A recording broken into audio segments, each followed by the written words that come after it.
وہ سیکھ کر آیا ہے، میں چائے پی کر آیا ہوں، وہ بہانہ بنا کر آیا ہے، میں کھانا کھا کر آیا ہوں۔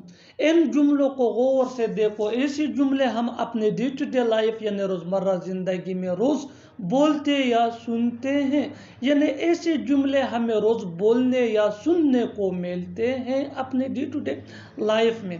ایسے جملوں کے لیے انگلش کا یہ سٹرکچر یوز ہوتا ہے، سبجیکٹ پلس ہیو یا ہیز۔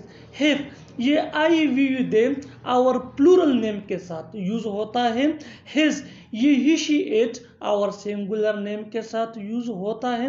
پلس V3 یعنی third form of verb plus object plus and plus came.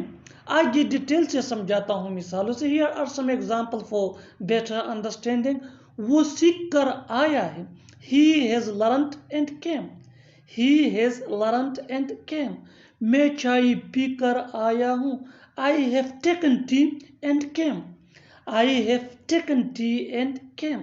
وہ بہانہ بنا کر آیا ہے، He has made excuse and came۔ He has made excuse and came۔ میں کھانا کھا کر آیا ہوں، I have eaten food and came۔ I have eaten food and came۔ اور آخر میں یہ سینٹنس آپ کے لیے کامنٹ سیشن میں اس کا جواب ضرور دینا۔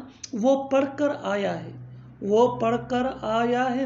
Subscribe to English PS for more advanced English sentence structure۔ Thanks man۔